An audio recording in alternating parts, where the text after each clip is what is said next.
When people talk about buy-to-let, the focus is usually on rent and property prices. What's discussed far less often are the real, ongoing costs of owning a rental property.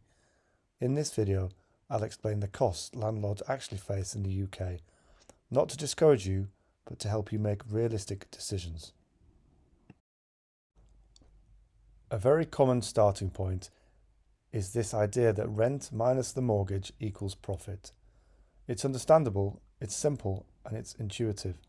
The problem is that it ignores most of the costs that determine whether a rental property really works in practice.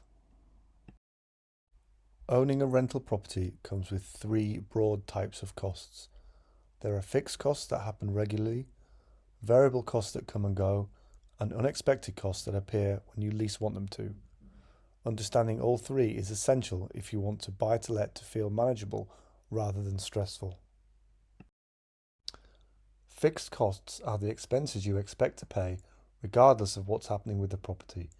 These usually include the mortgage, insurance, and in some areas, landlord licensing. Even though they're predictable, they still reduce cash flow every single month. Variable costs are the ones that tend to catch people out. Maintenance and repairs don't arrive on a schedule, and letting or management fees can change over time. You might have quiet periods where nothing seems to happen, followed by months where several costs arrive at once. When a property is empty, the rent stops, but the costs don't. Mortgages, insurance, and other fixed expenses continue regardless of whether there is a tenant in place. Void periods are a normal part of owning rental property, and they need to be planned for. Some costs feel like one-offs, but they tend to repeat over time. Redecorating between tenants, replacing appliances, updating compliance requirements. These aren't constant, but they're inevitable. Ignoring them leads to overly optimistic projections.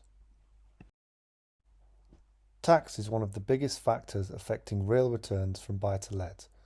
The amount of tax you pay depends on your personal circumstances and how the property is owned. A property that looks profitable before tax can feel very different once tax is taken into account. Cash flow is what you experience in real life. It's the money coming in versus the money going out each month. A property with strong long-term potential can still be difficult to live with if the cash flow is consistently tight. Most buy-to-let problems come from the same few mistakes. Costs are underestimated, void periods are ignored, and tax is treated as an afterthought. None of these are unusual, but all of them are avoidable with realistic planning. A sensible approach to buy-to-let is a conservative rather than optimistic one. Plan for friction, allow for things to go wrong occasionally, and leave margin in the numbers. This approach doesn't eliminate risk, but it makes ownership far more sustainable. In upcoming videos, I'll look in more detail at how rental income is taxed in the UK and how to assess cash flow properly. These topics build directly on what we've covered here. This is the Practical Landlord.